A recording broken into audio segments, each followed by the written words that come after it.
Welcome. Today we're reading the chapter The Trials of Knighthood, of the novel Men of Iron. Now, sit tight and let's get into it. A boy's life is of a very flexible sort. It takes but a little while for it to shape itself to any new surroundings in which it may be thrown, to make itself new friends, to settle itself to new habits, and so it was that Miles fell directly into the ways of the lads of Devon. On his first morning, as he washed his face and hands with the other squires and pages in a great tank of water in the armory courtyard, he presently found himself splashing and dashing with the others, laughing and shouting as loud as any, and calling some by their Christian names as though he had known them for years instead of overnight. During chapel he watched with sympathetic delight the covered pranks of the youngsters during the half-hour that Father Emmanuel droned his Latin, and with his dagger point he carved his own name among the many cut deep into the back of the bench before him. When, after breakfast, the squires poured like schoolboys into the great armory to answer to the roll call for daily exercise, he came storming in with the rest, beating the lad in front of him with his cap. Boys are very keen to feel the influence of a forceful character. A lad with a strong will is quick to reach his proper level as a greater or lesser leader among the others, and Miles was of just the masterful nature to make his individuality felt among the Devon squires. He was quick enough to yield obedience upon all occasions to proper authority, but would never bend an inch to the usurpation of tyranny. In the school at St. Mary's Priory at Crosby Dale he would submit without a murmur or offer of resistance to chastisement by old Father Ambrose, the regular teacher. But once, when the fat old monk was sick, and a great long-legged strapping young friar, who had temporarily taken his place, undertook to administer punishment, Miles, with a wrestling trip, flung him sprawling backward over a bench into the midst of a shoal of small boys amid a hubbub of riotous confusion. He had been flogged soundly for it under the supervision of Prior Edward himself, but so soon as his punishment was over, he assured the prior very seriously that should like occasion again happen he would act in the same manner, flogging or no flogging. It was this bold, outspoken spirit that gained him at once friends and enemies at Devon, and though it first showed itself in what was but a little matter, nevertheless it set a mark upon him that singled him out from the rest, and, although he did not suspect it at the time, called to him the attention of Sir James Lee himself, who regarded him as a lad of free and frank spirit. The first morning after the roll call in the armory, as Walter Blunt, the head bachelor, rolled up the slip of parchment, and the temporary silence burst forth into redoubled noise and confusion, each lad arming himself from a row of racks that stood along the wall, he beckoned Miles to him. "My lord himself hath spoken to Sir James Lee concerning thee," said he. "Sir James maintaineth that he will not enter thee into the body till thou hast first practised for a while at the pells, and shown what thou canst do at broadsword. Hast ever fought at the pell?" "Aye," answered Miles, "and that every day of my life sin I became esquire 4 years ago, saving only Sundays and holy days." "With shield and broadsword?" "Sometimes," said Miles, "and sometimes with the short sword. Sir James would have thee come to the tilt yard this morn. He himself will take thee in hand to try what thou canst do.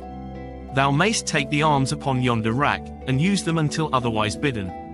Thou shayest that the number painted above it on the wall is 17. That will be thy number for the nonce."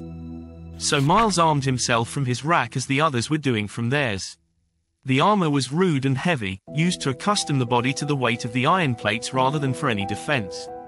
It consisted of a cuirass, or breastplate of iron, opening at the side with hinges, and catching with hooks and eyes, epauliers, or shoulder plates, arm plates and leg pieces, and a bascinet, or open-faced helmet. A great triangular shield covered with leather and studded with bosses of iron, and a heavy broadsword, pointed and dulled at the edges, completed the equipment.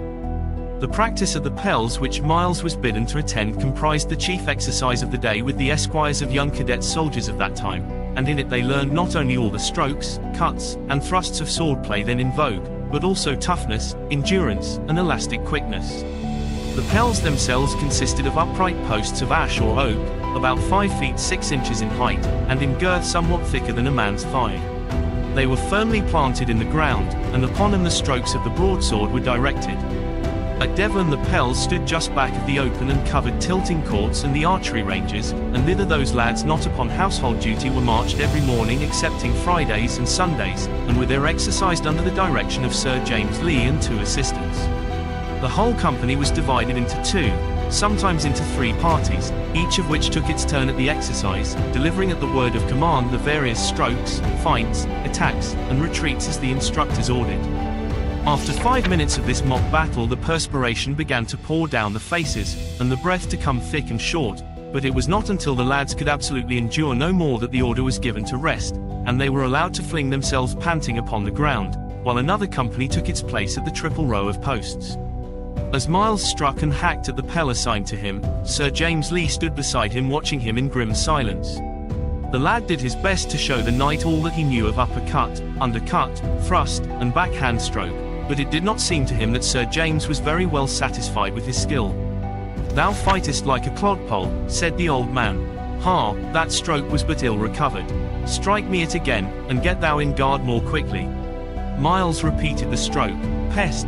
cried Sir James. "Thou art too slow by a week. Here, strike thou the blow at me." Miles hesitated. Sir James held a stout staff in his hand, but otherwise he was unarmed. "Strike, I say," said Sir James. "What stayest thou for? Art afeard?" It was Miles's answer that set the seal of individuality upon him. "Nay," said he, boldly, "I am not afeard. I fear not thee nor any man." So saying, he delivered the stroke at Sir James with might and main. It was met with a jarring blow that made his wrist and arm tingle, and the next instant he received a stroke upon the bassinet that caused his ears to ring and the sparks to dance and fly before his eyes. "Pardy," said Sir James, grimly, "an I had had a mace in my hand, I would have knocked thy cockerel brains out that time. Thou mayst take that blow for answering me so pertly, and now we are quits. Now strike me the stroke again and thou art not afeard." Miles's eyes watered in spite of himself, and he shut the lids tight to wink the dimness away. Nevertheless he spoke up undauntedly as before.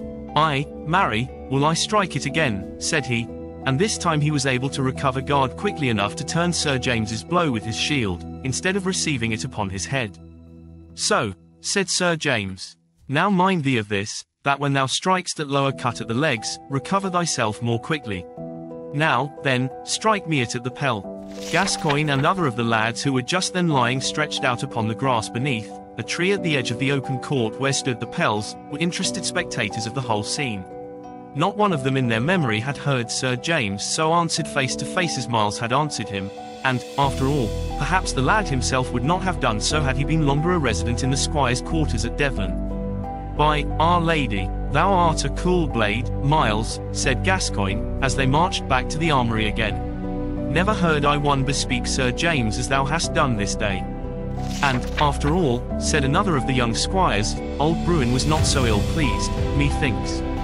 That was a shrewd blow he fetched thee on the crown, Falworth. Marry, I would not have had it on my own skull for a silver penny." Did you enjoy today's chapter of Men of Iron? Why not subscribe and ring the bell?